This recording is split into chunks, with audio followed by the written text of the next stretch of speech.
Hi, I'm Miss Carrie, and I'm so glad that you've come to join me in my reading corner today. My pick for today is called Horton Hears a Who by Dr. Seuss.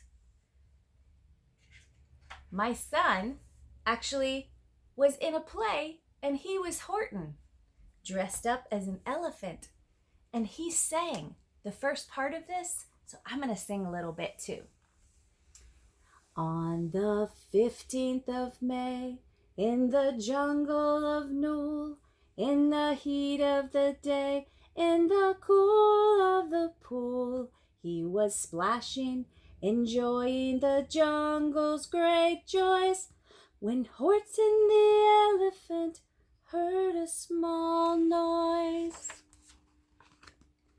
So Horton stopped splashing. He looked toward the sound. That's funny, thought Horton. There's no one around. Then he heard it again, just a very faint yelp, as if some tiny person were calling for help. I'll help you, said Horton. But who are you and where? He looked and he looked.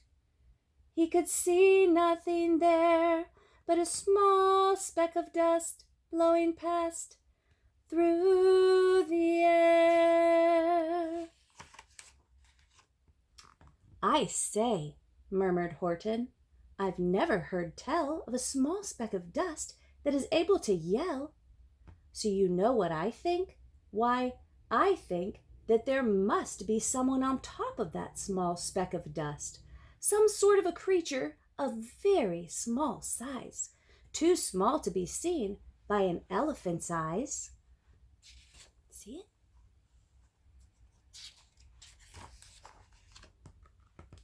Some poor little person who's shaking with fear that he'll blow in the pool. He has no way to steer.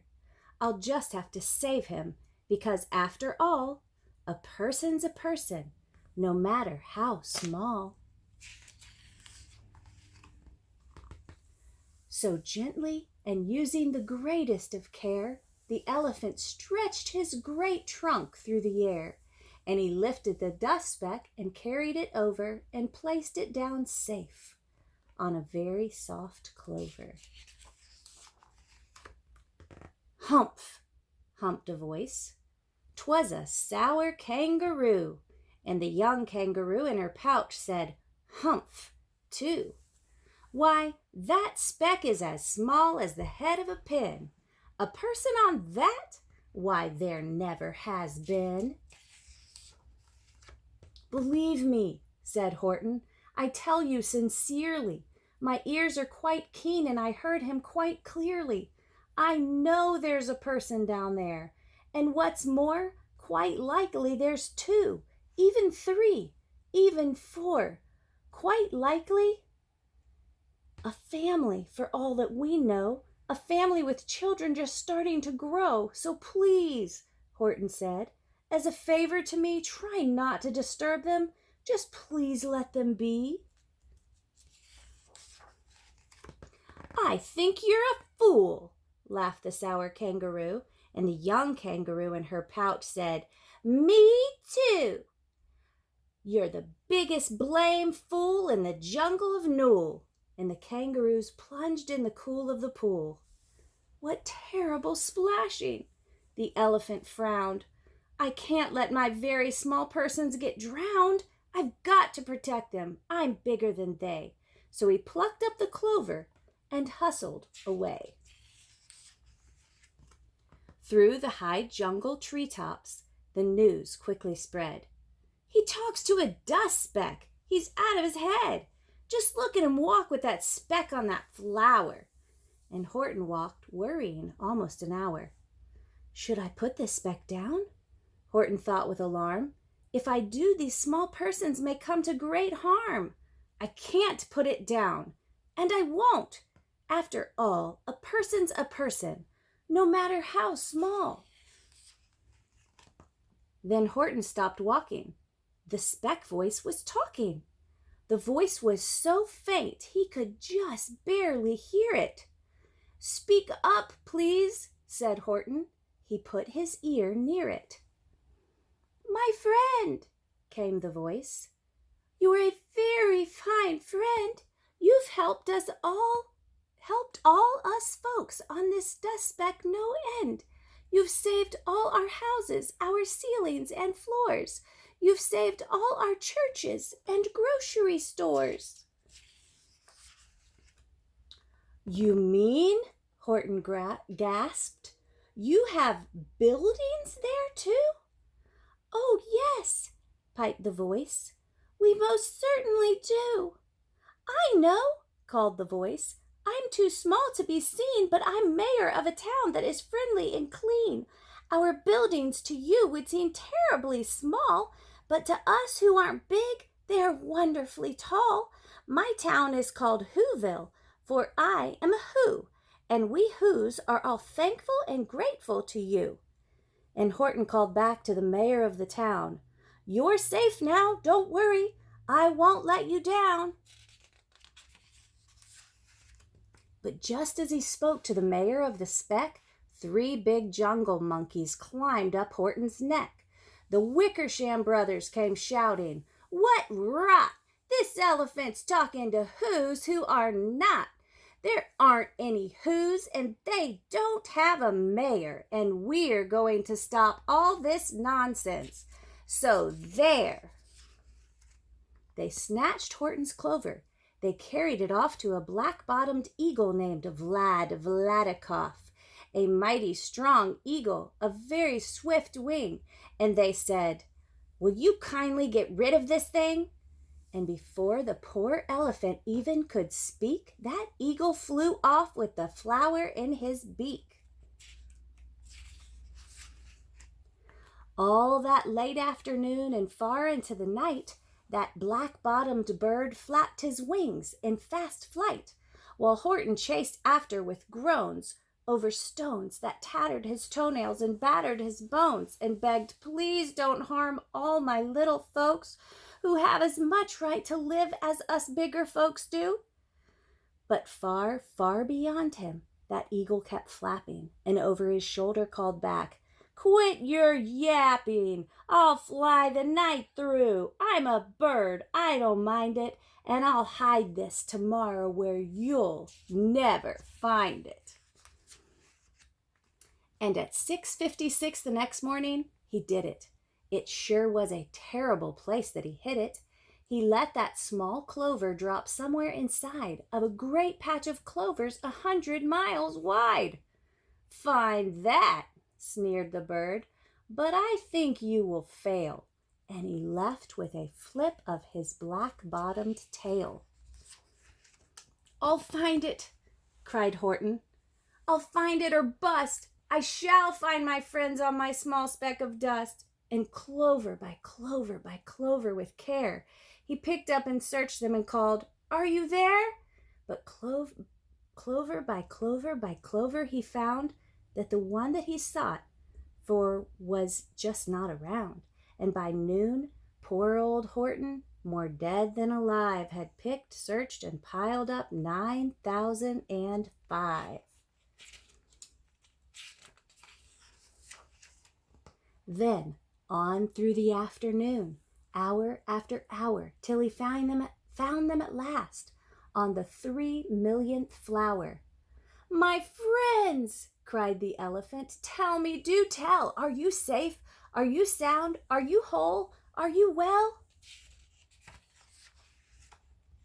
From down on the speck came the voice of the mayor. "We've really had trouble, much more than our share. When that black-bottomed birdie let go and we dropped, we landed so hard that our clocks have all stopped. Our teapots are broken, our rocking chairs smashed, and our bicycle tires all blew up when we crashed. So Horton, please," pleaded that voice of the mayor's, "will you stick by us Whos while we're making repairs?" "Of course," Horton answered, "of course I will stick. I'll stick by you small folks through thin and through thick." "Humph," humphed a voice. "For almost 2 days you've run wild and insisted on chatting with persons who've never existed. Such carryings on in our peaceable jungle. We've had quite enough of your bellowing bungle, and I'm here to state, snapped the big kangaroo, that your silly, nonsensical game is all through. And the young kangaroo in her pouch said, "Me too." With the help of the Wickersham brothers and dozens of Wickersham uncles and Wickersham cousins and Wickersham in-laws whose help I've engaged, you're going to be roped and you're going to be caged. And as for your dust speck, that we shall boil in a hot steaming kettle of bezelnut oil. Boil it, gasped Horton. Oh, that you can't do. It's all full of persons. They'll prove it to you. Mr. Mayor, Horton called. Mr. Mayor, you've got to prove now that you really are there. So call a big meeting, get everyone out. Make every who holler, make every who shout, make every who scream. If you don't, every who is going to end up in a bezelnut stew. And down on the dust speck, the scared little mayor called a big meeting in Whoville Town Square, and his people cried loudly. They cried out in fear, "We are here! We are here! We are here! We are here!" The elephant smiled. That was clear as a bell. You kangaroos surely heard that very well. All I heard, snapped the big kangaroo, was the breeze and the faint sound of wind through the far distant trees. I heard no small voices, and you didn't either. And the young kangaroo in her pouch said, "Me neither." "Grab him," they shouted, "and cage the big dope. Lasso his stomach with 10 miles of rope. Tie the knots tight so he'll never shake loose. Then dunk that dumb speck in the bezelnut juice." Horton fought back with great vigor and vim, but the Wickersham game was too many for him. They beat him, they mauled him, they started to haul him into his cage, but he managed to call to the mayor, "Don't give up, I believe in you all. A person's a person, no matter how small, and you very small persons will not have to die if you make yourselves heard, so come on now and try."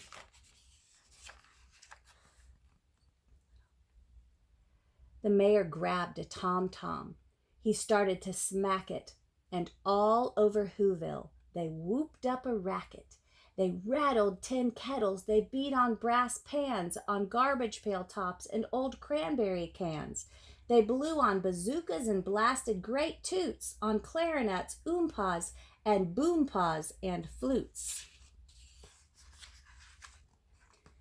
Great gusts of loud racket rang high through the air. They rattled and shook the whole sky, and the mayor called up through the howling, mad hullabaloo, "Hey, Horton, how's this? Is our sound coming through?"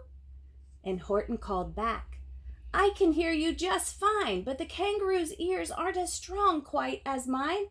They don't hear a thing. Are you sure all your boys are doing their best? Are they all making noise? Are you sure every who down in Whoville is working? Quick, look through your town. Is there anyone shirking?" Through the town rushed the mayor, from the east to the west. But everyone seemed to be doing his best. Everyone seemed to be yapping or yipping. Everyone seemed to be beeping or bipping. But it wasn't enough. All this ruckus and roar, he had to find someone to help him make more. He raced through each building. He searched floor to floor. And just as he felt he was getting nowhere and almost about to give up in despair, he suddenly burst through a door, and that mayor discovered one shirker quite hidden away in the Fairfax Apartments, apartment 12J. A very small shirker named Jojo was just standing and bouncing a yo-yo, not making a sound, not a yip, not a chirp. And the mayor rushed inside, and he grabbed the young twerp. and he climbed with the lad up the Eiffelberg Tower. "This," cried the mayor, "is your town's darkest hour, the time for all who have blood that is red to come to the aid of their country," he said. "We've got to make noises in greater amounts, so open your mouth, lad, for every voice counts." Thus he spoke as he climbed. When they got to the top, the lad cleared his throat, and he shouted out, "Yop!" And that yop, that one small extra yop, put it over. Finally, at last, from that speck on that clover, their voices were heard. They rang out clear and clean, and the elephant smiled. "Do you see what I mean? They've proved they are persons, no matter how small, and their whole world was saved by the smallest of all." "How true! Yes, how true," said the big kangaroo. "And from now on, you know what I'm planning to do. From now on, I'm going to protect them with you." And the young kangaroo in her pouch said, "Me too. From sun in the summer, from rain when it's fallish, I'm going to protect them, no matter how smallish." The end. I hope you enjoyed that story. It was a really fun one to read. Please come back and join me for my next reading corner. Bye for now.